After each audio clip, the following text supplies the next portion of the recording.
बिस्मिल्लाहिर्रहमानिर्रहीम अस्सलाम वालेकुम welcome back to my YouTube channel. उम्मीद है आप सब लोग खैरियत से होंगे। आप सब लोगों की दुआओं के साथ मैं भी खैरियत से हूँ। अल्लाह ताला आपकी रोज़ी में बरकत डाले, आपकी सेहत में बरकत डाले और आपके दस्तरखानों को हमेशा वसी रखे। शुरू करते हैं इसी के साथ आज की रेसिपी। आज मैं मेथी के पराठे की इतनी आसान रेसिपी लेके आई हूँ कि आज से पहले आपने इस तरह का कभी भी मेथी का पराठा बना के नहीं खाया होगा। अगर नहीं खाया तो आज ही इस रेसिपी को ज़रूर ट्राई कीजिएगा। चलते हैं मेथी के पराठे की रेसिपी की तरफ। सबसे आप पहले आपने इस तरह से मेथी लेनी है, उसको अच्छे से काट के बारीक काट के इस तरह से धो लेना है। अच्छा, आपने इस बात का ख़्याल रखना है, मेथी को आपने बारीक-बारीक काटना है, मोटी ना काटें। अब इसके अंदर आप 1 टेबल स्पून अदरक और लहसुन इस तरह से पेस्ट डालेंगे, फ्रेश कूटा हुआ आपने डालना है। फिर इसके बाद आपने इसके अंदर 1 टेबल स्पून लाल मिर्च का पाउडर डालेंगे। लाल मिर्च का पाउडर आपने अपने हिसाब से, अगर आप कम तीखा खाते हैं तो आप कम भी डाल सकते हैं। 1 टेबल स्पून या हस्ब ज़रूरत आपने इसके अंदर नमक डालना है। हाफ़ टेबल स्पून इसके अंदर आपने हल्दी ऐड करनी है और ज़ीरा आपने हाफ़ टेबल स्पून साबुत ज़ीरा ऐड करना है। अजवाइन 1 टीस्पून आपने ऐड करनी है और 1 टेबल स्पून या हाफ़ टेबल स्पून आपने इसके अंदर धड़ा मिर्च का ऐड कर लेना है।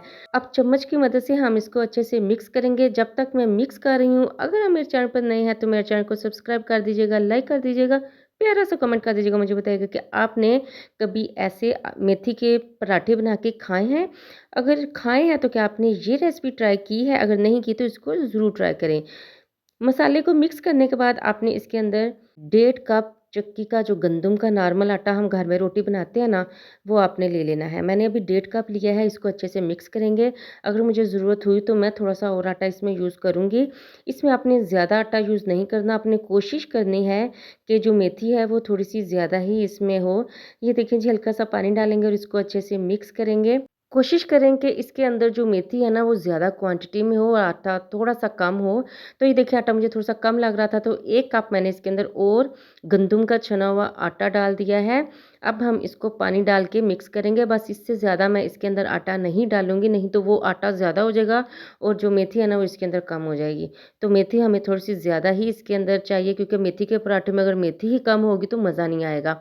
ये देखें जी, अब अच्छे से आपने डो को, जिस तरह से हम नॉर्मल आटा गूँथते हैं ना, वैसे आपने अच्छे से गूँथ लेना है और इसके अंदर आपने 1 टेबल स्पून, गूँथने के बाद 1 टेबल स्पून आपने इसके अंदर ऑयल ऐड करना है ताकि आटे में अच्छे से लचक आ जाए। फिर आपने इस तरह से अच्छे से आटे को गूँथ लेना है, ठीक है? आपने एहतियात करनी है कि जो इसमें ऑयल डालना है ना, वो जब आप आटा गूँथ लेंगे ना, फिर आपने ऑयल डालना है 1 टेबल स्पून, फिर आपने हल्का-सा गूँथना है और इस तरह से डो रेडी हो जाएगी। ये देखिए कितनी ज़बरदस्त हमारी आटे की डो रेडी हो चुकी है। अभी हम इसको ऊपर हल्का सा ऑयल लगाकर और इसको हम एक साइड पर ढक कर रख देंगे, कवर करके तकरीबन 10 से 15 मिनट के लिए, ताकि आटा हमारा सेट हो जाए।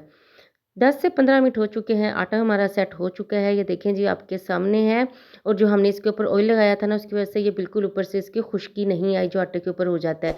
अभी हम नॉर्मल पेड़े बनाएँगे, नॉर्मल साइज़ के, जैसे हम घर में रोटी बनाने के लिए नॉर्मल पेड़ा बनाते हैं। ना ज़्यादा बड़ा हो और ना ही ज़्यादा छोटा साइज़ में पेड़ा हो, नॉर्मल साइज़ में पेड़ा बनाना है इस तरह से। और अब हम इसको खुश्क आटे में इस तरह से पहले एक दफ़ा लगाएँगे और इसकी अच्छे से हम रोटी बेल लेंगे। अच्छा, ये जो मेथी का पराठा है ना, ये सीज़नल होता है और ये इस सीज़न में मेथी जो है वो फ्रेश होती है और मेथी बहुत ज़्यादा शौक से खाई जाती है और मेथी के पराठे इतने मज़ेदार बनते हैं और इतने मज़ेदार लगते हैं ना, कि आप एक दफ़ा ये बनाएँगे ना तो ये जो रमज़ान की सहरी में आपके मस्ट बनने वाले हैं। अच्छा, इस आटे को आप गूँथ कर फ्रिज में रख सकते हैं। 1 से 2 दिन के लिए आप रख सकते हैं। ये बिल्कुल ख़राब नहीं होते, बल्कि इनका टेस्ट और भी ज़्यादा निखर के सामने आता है। ये देखें जी, अच्छे से मैंने रोटी को खुश्क आटा लगाकर बेल लिया है। अब हम दूसरी साइड साइड पे इस तरह से तवे को अच्छे से ग्रीस करेंगे। ग्रीस करके अच्छे से गरम करेंगे ताकि हम गरम तवे के ऊपर रोटी डालें। ठंडे तवे पे रोटी नहीं डालनी चाहिए, इससे जो रोटी है वो अकड़ जाती है और अच्छे से पकती नहीं है। जब तवा इस तरह से गरम हो जाएगा तो आपने इसके ऊपर इस तरह बेली हुई रोटी को डाल देना है। थोड़ी देर आपने एक साइड से पकाना है, फिर आपने इसकी साइड को चेंज करना है और चेंज करने के बाद फिर आपने इसके ऊपर ऑयल लगाना है। आपने हमेशा ख़्याल रखना है, जब भी रोटी बनाएँ तो आप कच्ची रोटी पर ऑयल ना लगाएँ, पहले एक साइड पका लें, फिर उसके ऊपर आप ऑयल लगाएँ और इस तरह से साइड चेंज कर लें और किसी स्पैचुला की मदद से अच्छे से दबाते हुए आप रोटी को अच्छे से सेक लें एक साइड से। जब एक साइड से अच्छे से पक जाएगी ना, फिर आपने इसकी साइड को चेंज करना है और फिर दूसरी साइड पे आपने ऑयल लगाना है और इस तरह से इसको दूसरी साइड से भी आपने अच्छे से दबाते हुए इस तरह से सेक लेना है ताकि रोटी अच्छे से पक जाए। और ये बहुत आसान तरीका है, इसमें कोई रॉकेट साइंस नहीं है, कोई मुश्किल नहीं है। बस आपने इस तरह से नॉर्मल आटा गूँथना है, मेथी डालकर, मसाले डालकर और जी आपकी मज़ेदार सी जो मेथी की रोटी है ना, मेथी का पराठा है, वो रेडी हो जाएगा। अच्छा, कुछ लोग इसको बहुत मुश्किल लेते हैं जी, हाय हम कैसे बनाएँ, ये तो बहुत मुश्किल है। ये बिल्कुल मुश्किल नहीं है, आप आटे को गूँथ के फ्रिज में रख दें, 2 से 3 दिन के लिए भी आप रख सकते हैं और इस तरह से जो रोटी है ना, वो ईज़िली आप सहरी टाइम इसको बनाएँ, ये इतनी हेल्दी होती है और ये आप सहरी टाइम बनाएँगे ना, तो आपको सारा दिन भूख भी नहीं लगेगी। ये आपका पेट भी भरा रहेगा और बॉडी में ताकत भी रहेगी, ये इतनी हेल्दी होती है। तो हर घर में ये बहुत शौक से सर्दियों के सीज़न में बनाई जाती है। हमारे घर में भी मेथी की रोटी बहुत शौक से खाई जाती है। मेरे हस्बैंड, मेरे बच्चे बहुत शौक से खाते हैं।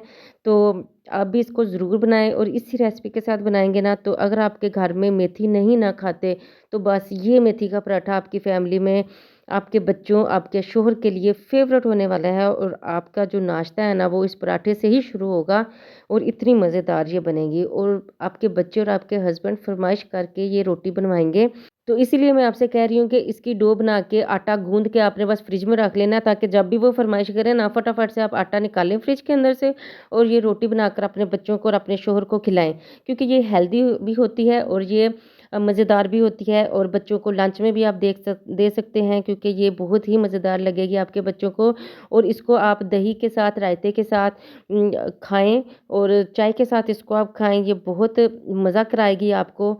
और इस तरह से ये देखें जी, मैंने तकरीबन तीसरी या चौथी ये रोटी है मेरी, मैंने माशाल्लाह 4 से 5 रोटियाँ बनाई हैं और जो कि जब सब बहुत शौक से खा जाएँगे।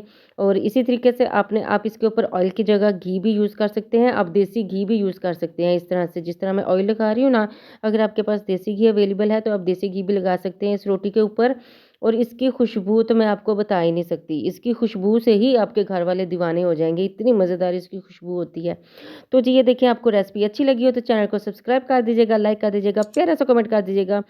मिलते हैं आपसे नेक्स्ट और बहुत अच्छी रेसिपी के साथ, तब तक के लिए मुझे इजाज़त दीजिए। अपनी दुआ में याद रखिएगा। अल्लाह हाफ़िज़।